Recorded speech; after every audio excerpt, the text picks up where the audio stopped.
that it has been handling dirty money for decades. This is data relating to 30,000 clients of the big Swiss. Imagine a city known for its historical landmarks and cultural richness, but beneath the surface lies a web of financial secrecy and illicit dealings. But what if I told you that London's glittering facade hides a labyrinth of corruption across the globe?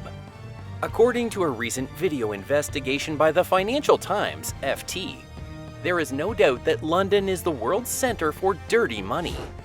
According to Western economic sources, this occurs close to or in nations not far from international bodies and in organizations focused on combating money laundering. Here they level accusations against numerous other nations while ignoring what is occurring in London. According to research, the origins began with the financial services sector's Big Bang liberalization under Margaret Thatcher and continued during the Labour government with a Commission on Deregulation. Moreover, a thorough investigation by the Financial Times exposed the participation of British banks and law firms in money laundering schemes. They said that London had served as a haven for corruption and criminals worldwide for decades and that they welcomed Russian money. According to a Financial Times article, 177 educational institutions, 86 banks, and 31 law firms in Britain accepted or transferred illicit funds worldwide. It was also mentioned that numerous Russian businesses were welcomed by the London Stock Exchange, choosing London and the UK as their European headquarters. Moreover, the British Prime Minister Boris Johnson has publicly stated that he wants to turn London into a hub for the Russian capital in statements made when he was London's mayor. Hence, the stock exchange welcomed many Russian businesses and encouraged them to establish bases in London and the UK for their operations across Europe. There are generally 4 key stages for bringing dirty money into the City of London and integrating it into the system: placement, layering, integration, and defense. So let's assume you want to shift your money from a Latvian bank account to a Cayman bank account and into a UK shell business. Hence, the actual owners or beneficial owners of the corporations must be disclosed to the corporation's house registration. However, in reality, it's really simple to break those laws. Moreover, no one checks business information with that much effort. The investigation stated that the information was simply a wild west of information, which is unverified and in some cases ludicrous. Moreover, it added that you are free to provide any name and keep your identity private. Furthermore, any name can be chosen. There are Mickey Mouse, Donald Ducks, and Adolf Hitlers, and it only takes a few minutes and only £12 to form a company with Companies House. And maybe, most importantly, nobody verifies the data.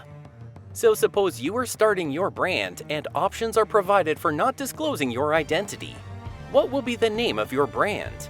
Will you opt for your name or will you go for something else? Share in the comments. A series of intricate financial transactions that will keep you apart from the money and your source of wealth is all that you need. Moreover, the UK banks step in to help with that. According to the research, 86 banks participated in gaining and transporting filthy riches globally. So by the time the money reaches London, it has likely already passed through a few British foreign territories, including the British Virgin Islands. According to the research, Step 3 is to incorporate your wealth into the UK system and wish to purchase assets, such as UK real estate. Real estate agents and solicitors will be available to assist you. Moreover, an offshore shell corporation can be used to own property in the UK. Furthermore, you don't have to say who owns that property, even if you own it through an offshore shell company. Lawyers will be available to guide complex transactions, which result in a dull ownership structure for some of the most expensive residences in the UK. Do you know that an estimated 84,000 residences are owned secretly in the UK? According to the report, property worth £6.7 billion was purchased in the UK with suspicious money. Moreover, the network of attorneys, accountants, oligarchs, and kleptocrats is said to be one of London's attractions, and a seal of approval is provided by English law. The story doesn't end there.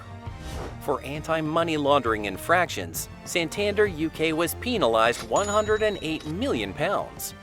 The FCA's executive head of enforcement and market oversight, Mark Stewart, claims that Santander's poor management of their anti-money laundering systems and their inadequate attempts to address the problems created a prolonged and severe risk of money laundering and financial crime. Moreover, Al Rayyan Bank and Guarantee Trust Bank, GT Bank, were fined last week $4,930,000 and $7,650,000 for violations of their anti-money laundering and due diligence procedures. Furthermore, the FCA previously cited serious weaknesses in the bank's anti-money laundering processes and fined HSBC £64 million. Following the laundromat scandal, the FinCEN Files scandal revealed how big UK banks assisted criminals and money launderers, and how they were prevented from getting suspicious. They demonstrate that London is a center for money laundering, with billions of pounds in alleged illegal funds circulating through the financial system. Even when the bank was informed that it was a hoax, HSBC permitted the transfer of stolen money worldwide. Russian origin money is so pervasive in London that the term Londongrad has come to be linked with the city. Russian oligarchs, extremely wealthy, have lived in Hampstead, Kensington, Mayfair, and Belgravia for over 20 years. In a report, the House of Commons Research Library stated, "For some time, the UK has been accused of being a hub for dirty money, especially in London's prime property market. So, if the UK cannot stop the flow of illicit funds from Russia, President Joe Biden and other Western leaders may criticize them in Washington, while President Biden and other Western leaders choose to pass further legislation to make it simpler to impose sanctions on Russian oligarchs." Transparency International estimates that Russians have invested around $2 billion in the London real estate markets. Moreover, the properties of these Russian oligarchs in and around the UK capital will count up to more than £2 billion, $2.1 billion, and are reportedly now frozen by American sanctions. However, freezing oligarchy assets does not suggest that money laundering as a whole is addressed. Rather, it is more in line with the rhetoric of the Ukraine conflict and the sanctions against Russia. Additionally, the revenues of the Russian mega-rich have been ignored by British governments in favor of allowing London to be used as a destination.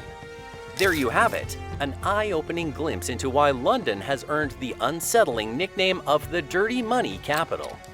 If you found this video as shocking and intriguing as we did, don't forget to hit that like button and subscribe to our channel for more in-depth explorations of fascinating topics. And now, it's your turn. What are your thoughts on London's hidden financial secrets? Please share your opinions in the comments below, and let's continue this discussion. Until next time.